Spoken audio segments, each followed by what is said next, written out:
I just had to let you know you're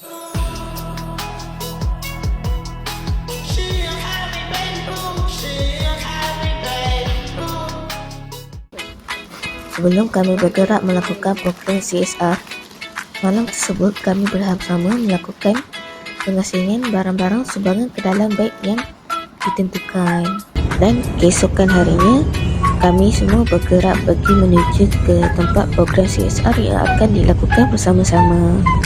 Dan ini adalah contoh salah satu pemandangan yang kami lalui semasa bergerak menuju ke tempat tersebut. Dan ini adalah perkara pertama yang kami lakukan apabila tiba di tempat CSR yang akan dilakukan, iaitu merekod video.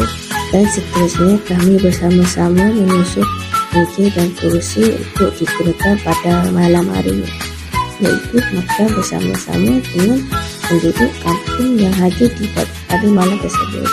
Kami melakukan gerak kerja dengan fokus membersihkan kawasan tempat wuduk terlebih dahulu.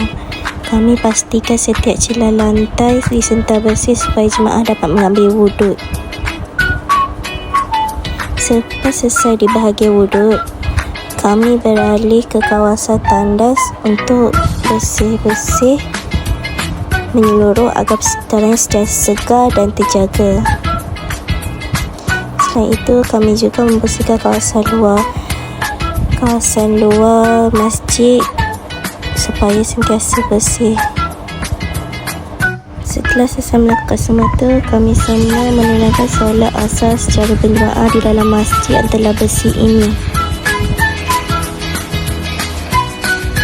Selepas gotong royong surau, kami mula melakukan aktiviti rekod video untuk buat laporan tentang aktiviti yang kami lakukan di sini. Setelah selesai mengemas, kami keluar berjalan-jalan mengambil angin di luar bersama kelas kami. Dan pada waktu ini kami berbuka puasa bersama-sama dengan warga Parit Haji Idris.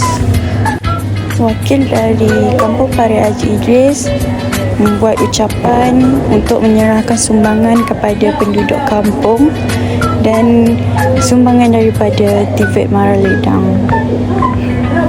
Sumbangan ini bertujuan untuk memudahkan bagi ibu-ibu tunggal dan orang yang memerlukan.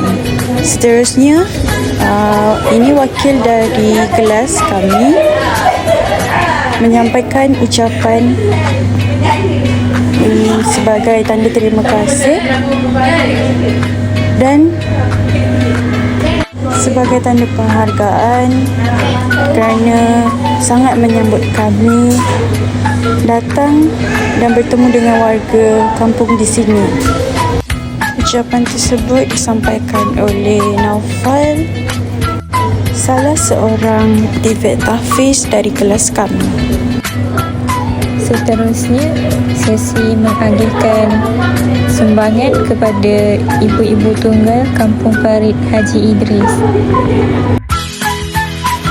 Sumbangan ini diagihkan oleh wakil ketua kelas kami kepada ibu-ibu tunggal Kampung Parit Haji Idris. Seterusnya, kami meneruskan program kami dengan solat sunat tarawih dan juga solat sunat witir bersama-sama penduduk Kampung Parit Haji Idris.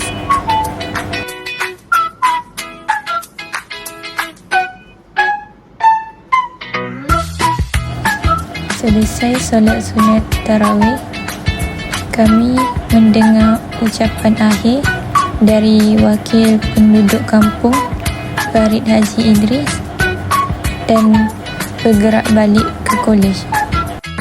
Dan ini adalah lambaian terakhir sebelum kami bergerak daripada tempat tersebut.